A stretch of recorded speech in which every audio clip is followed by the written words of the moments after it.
Sabarimala സ്വർണ്ണക്കൊള്ളയിൽ Thiruvithamkoor Devaswom board മുൻ president N വാസുവിന്റെ ജാമ്യാപേക്ഷ തള്ളി സുപ്രീംകോടതി. ദൈവത്തെ കൊള്ളയടിച്ചില്ലേ എന്ന കടുത്ത പരാമർശത്തോടെയാണ് ജാമ്യാപേക്ഷ തള്ളിയത്. അതേസമയം തന്ത്രി കണ്ഠരര് രാജീവരെ കൊല്ലം വിജിലൻസ് കോടതി SIT കസ്റ്റഡിയിൽ വിട്ടു. ദേവസ്വം ബോർഡ് മുൻ അഡ്മിനിസ്ട്രേറ്റീവ് ഓഫീസർ B മുരാരി ബാബുവിന്റെ ജാമ്യഹർജി നാളെ വിജിലൻസ് കോടതി പരിഗണിക്കും. ജാമ്യം നിഷേധിച്ച ഹൈക്കോടതി ഉത്തരവിനെതിരെയാണ് കേസിലെ മൂന്നാം പ്രതിയായ എൻ വാസു സുപ്രീം കോടതിയെ സമീപിച്ചത്. ജാമ്യഹർജി തള്ളിയ സുപ്രീം കോടതി എൻ വാസുവിനോട് വിചാരണ കോടതിയെ സമീപിക്കാൻ നിർദ്ദേശിച്ചു. കവർച്ചാ സമയത്ത് ചുമതലയുണ്ടായിരുന്ന ആളാണ് എൻ വാസുവെന്നും ദൈവത്തെ കൊള്ളയടിച്ചില്ലേയെന്നും കോടതിയുടെ പരാമർശം. സ്വർണ്ണപ്പാളികളിൽ വീണ്ടും സ്വർണം പൂശിയത് എന്തിനെന്നും സുപ്രീം കോടതി ചോദിച്ചു.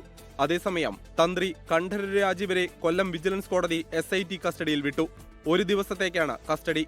കേസിൽ മുൻ അഡ്മിനിസ്ട്രേറ്റീവ് ഓഫീസർ B മുരാരി ബാബുവിന്റെ ജാമ്യഹർജിയിൽ വിജിലൻസ് കോടതി നാളെ വിധി പറയും. ദ്വാരപാലക, കട്ടിളപ്പാളി കേസുകളിൽ മുരാരി ബാബു നൽകിയ ജാമ്യഹർജികളിൽ വാദം പൂർത്തിയായി. അറസ്റ്റിലായി 90 ദിവസം കഴിഞ്ഞത് ചൂണ്ടിക്കാട്ടിയായിരുന്നു ജാമ്യഹർജി. ജാമ്യം ലഭിച്ചാൽ കേസിൽ പുറത്തിറങ്ങുന്ന ആദ്യ പ്രതിയാകും മുരാരി ബാബു.